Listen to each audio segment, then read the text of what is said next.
Alright guys, back with another video here on DDM IRL, and today we're going to be going over the FD 2025 season, the good and the bad, and what can we do possibly for some solutions going into next year for the 2026 season. With that all out of the way, let's get into the video. Alright, so for starters, we're going to go over the good things that I thought FD did at implementing this 2025 season. Now, it's kind of just off the top of my head, so I'm sure I'm probably going to miss things or topics that you guys probably want to bring up, whether it's good or bad that FD did this year. So be sure to throw those in the comments and we'll for sure hit those, whether it's in another DDMRL video or even the live stream shows that we do on Tuesdays. With that being said, one of the really good things or just improvements I thought from this year was just the overall driving in FD this year, whether it was in seating or even like top 32 was pretty rowdy most times, and we saw plenty of upsets. And I mean, a lot of the new guys that came in, especially like the rookies, they all held their own pretty well. I mean, you had guys like TLO and Conor O'Sully, you know, one more timing James Dean at the last round of FD. So like, I thought overall we had a really good solid group of drivers that made a really good show, and honestly I thought this was the best show of driving I think we've seen in FD. With that said, another really cool thing I thought FD did this year, we implemented a different type of inner clip, and I think one of the most notable locations I think was Atlanta. And basically they would put up an inner clip, right, but then they'd put the box where you're supposed to put your tires like 4 or 5 feet off of that inner clip, so you weren't actually supposed to be hitting the inner clip. You're supposed to be like 4 or 5 feet off of the inner clip in order to not cut off the chase car, to help create better tandems, and that'll kind of lead into my next point here in a second. But basically the whole idea is so you don't cut off the chase car. And I know Atlanta, for me, that was always been my big issue with Atlanta, is that first inner clip was such a pinch point for the chase car, and if you got it wrong, you just got left in the dust for the rest of the track. And gives the judges and, well, just FD in general, ways to manipulate the track a little bit more than just putting a different placed inner clip, or like putting an inner clip like in the track, because if you do that, then it's just gonna get run over half the time. So doing this actually just helps the run a show, and I thought that was a really good implementation for this season. Well, the other, I don't know if it's a big change, but definitely there was more emphasis on the judges on the leads this year. We saw some pretty big calls. Even I think Atlanta, I think there was some pretty massive calls where, you know, guys would run away in the lead but then lose the battle because the leads weren't, they would cut in on like the inner clipping point, for example, and that was really being dinged. And they wanted you to basically run the bro line in the lead in order to get the best show possible and give the chase driver the best chance possible to chase you. And we saw a lot of battles, even in all the way over in the final round, where we saw some drivers win battles that weren't as close in the chase, but they had that better lead and were able to pull through because of it. And the fact that we're focusing so much on the lead now, I think is really good for the sport, really good for tandem runs and the show in general. And I think it's just going to further improve the level of driving, because your main goal shouldn't necessarily be to be the fastest guy out there and be the closest when you're just sacrificing a bunch of angle and possibly line when you're doing that. And the fact that we're now really dinging that, I think is really just good for the sport. Moving on to some of the not so good things that I saw from this year at FD, and the first one being, and this has just kind of been a pain point I've kind of said at the beginning of the year, and this isn't even necessarily FD's fault, because I'm sure I think we had a bunch more drivers that were going to come drive this year that kind of bailed out last minute just due to funds and whatnot. But the driver count was really a downer, I feel like, this year. I really, the fact that when you only have like one driver that doesn't make it into the show, or like only 33 or 34 drivers, I think was the max we had all year. There was one event we only had 32. It kind of dampens the whole point of seating bracket and like the intensity. Like, you know what you need when you look at DMEC and you got like 50 drivers, and what is it, like 20 or 15 don't even make the show. It's like, that's some serious stakes. I mean, that's just the way to create tension, especially on that first day. I really would love to see some of that back in Pro 1 as well. I mean, I would like at least for like 40 drivers per round if we could do that. Now, this is kind of where I would get into the solution for that. There's a couple ways to handle this. Either A, you let more people in from different areas than you normally would, which unfortunately is going to lower the level of driving, but then again, it creates the more hype and intrigue when it comes to the actual events. And I've kind of heard some things, and that might be actually happening, where I've heard some drivers are possibly coming in that normally wouldn't for next season. And well, the other thing that's going to be really helpful this off season is if, let's say, the economy is a little bit better and drivers are able to get some more funds. Maybe some of the drivers that didn't get funds last year can get funds this year and join back in. So like, those two things are just easy ways to get drivers in that you could hopefully implement. But here is what I'm going to advocate for the 2026 season. I know FD is probably going to say no to this, but like, please let us do wild cards. And you could do like literally 2 slots per event and just bring in a wild card, 2 wild cards each event. And it would be, you just make sure it's structured. I mean, there's so many drivers and tons of former FD drivers that you could bring in, whether it's like a JTP, Alec Robbins, or a Travis Reeder, guys that aren't going to be able to afford to run a whole season, but they're good enough drivers to like compete, that it would be fun to bring them back for a round or two, whether it's the local round for them, and just have some like more stakes, like I was saying. And like, that is the other thing that I really like about DMEC is the wild cards really do add a cool element, and it gives opportunities even like overseas drivers to come over here and try it for a couple rounds instead of having to commit to a whole season over here. I think we would get a lot more overseas drivers over here for a round or two if that was possible. Like, it would be cool to see a Peter Vicek come over for a round or two, and see like a Lori Heinonen. Like, that would be really cool, and I think it'd be good for the sport. I think it'd be good publicity, and honestly, I think it's a great way to just show off the sport to more people, because those followers are going to go see FD for the first time, possibly.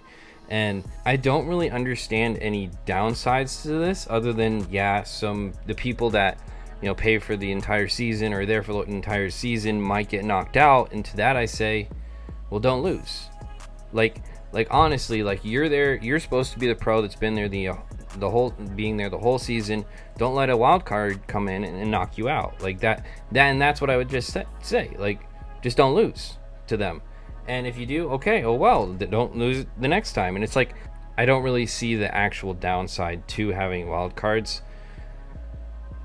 That maybe like FD obviously really appreciates the guys that run all 8 rounds. And it's like, for me, it's like, I want a good show though. And I think this is an easy way to get a higher driver count to really add some spice into FD, which I really think it needs. The next thing that kind of has always been FD's Achilles heel, I feel like, in a comparison to DMEC as well, has been run of show. Run of show has always been, how can I say it? It's just been a trudge.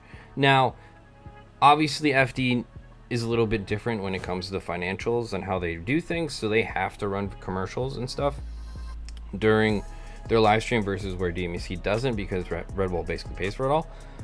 With that being said though, there are more creative, I feel like, ways to go about doing this in the way that they do it. So for example, let's say the way you structure the way that you're going to present commercials, you say, I'm going to present your commercials during this period, and this period, whether it's the end of top 32, the end of top 16, the end of top 8, the end of top 4, and then, so that's whatever, like 6 times. You're going to play the commercials 6 times.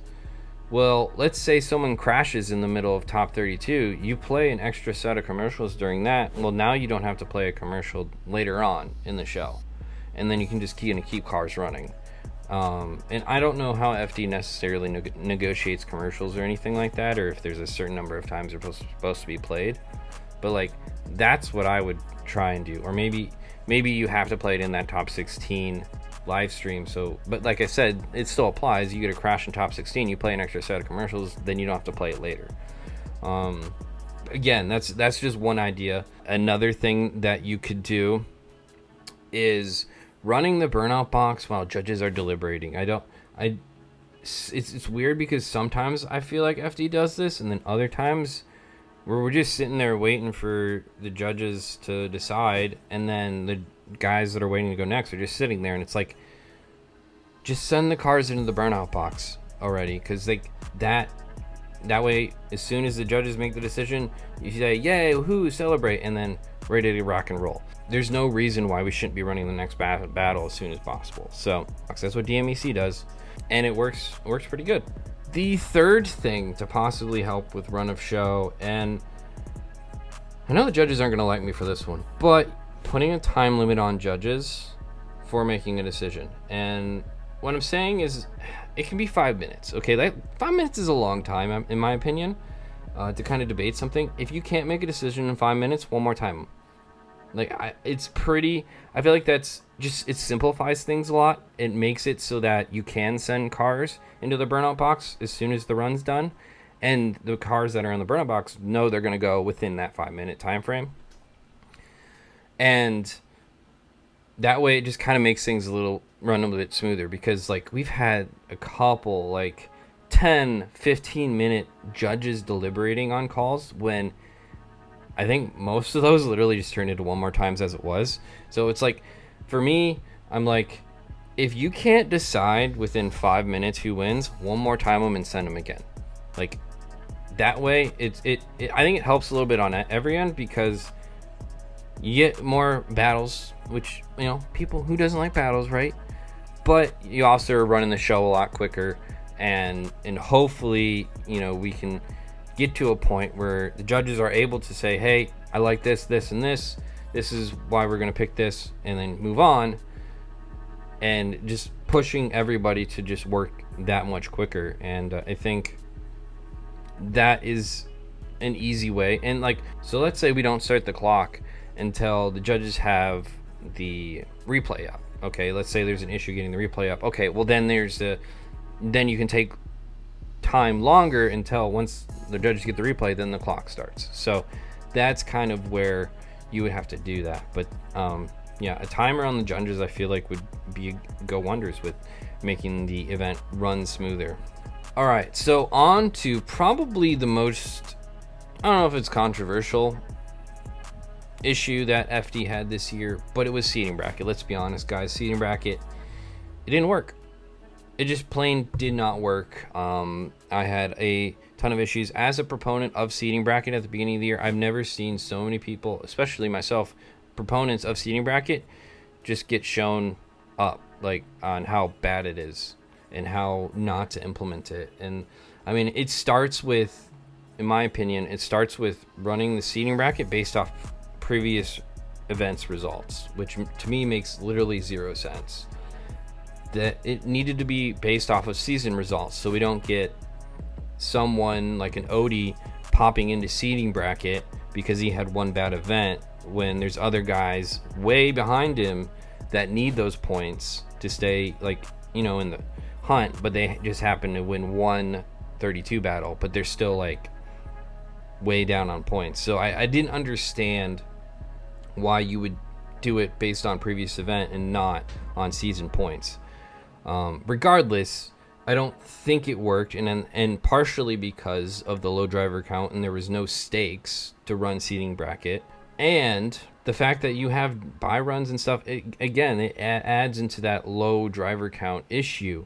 The other part is it doesn't give any of the drivers that are in that lower half of standings, it doesn't give them a chance to, let's say, for example, qualify really good at a round and then get an easier 32 battle.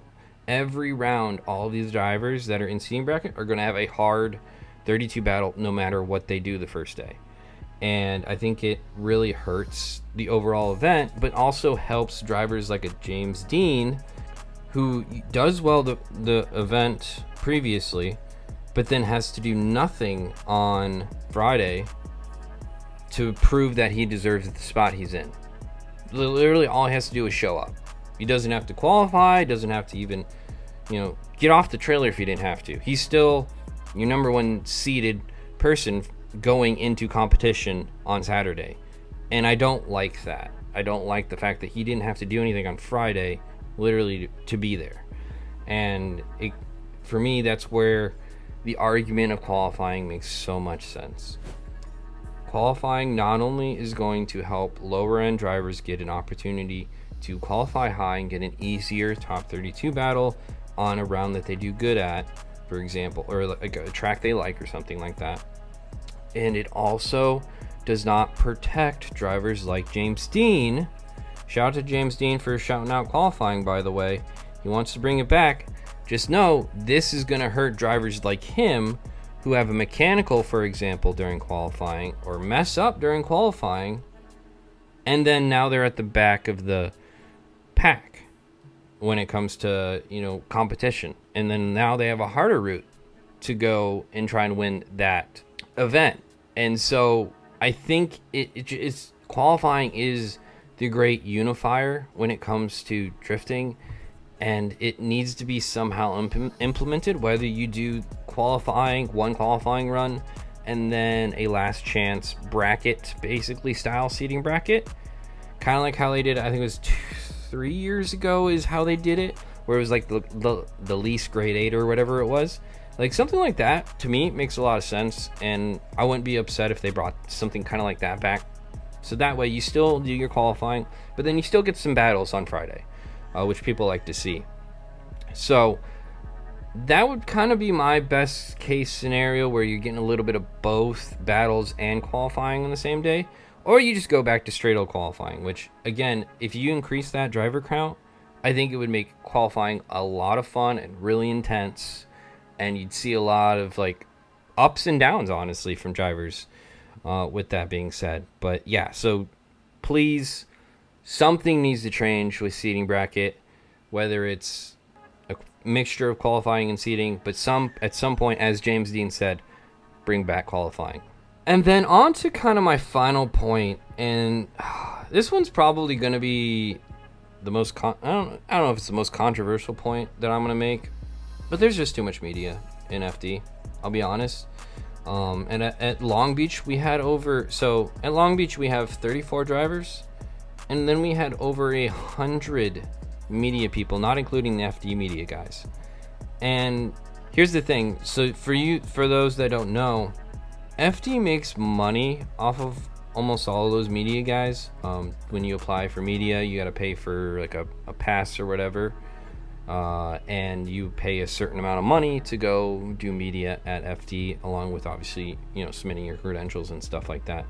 So it is somewhat of a money maker for FD, which is something I'm not really a big fan of. I'd rather, because when I first started doing media at FD, the only way to get into FD was either you had to do media for someone like driving the series, like a team, or you were doing media for a company that was pretty well represented in the series. And that was the only way you were getting in. And obviously it didn't cost any money back then to go shoot, but they were also very, very picky. And we kind of switched it to where, like, it seems like to me pretty much everyone gets in that wants to get in, as long as you pay their fee. And it brings problems to where, well, for one, I don't know if you saw like the winner's circle of the final round, but it was just like, dude, there was 60 people out there of just media, and it's like, what are you guys all doing here? Some of us have a job to do, and we're just being pushed around by kids in their kit lenses, and this is their first like media day or something. So I don't get me wrong, I want to have people like new guys always come into the series and stuff like this, but you need to be there for a purpose, and there were just too many people that were not here for a purpose.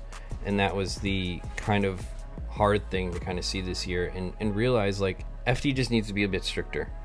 You can still have your pay to go shoot or whatever, but like you need to not view media as a way to make money, and you need to view it as it needs to be professional, because the more people you bring in, the harder they are to keep track of, the more limited regular media is, because they let so many people in, and sometimes you can't trust all those people.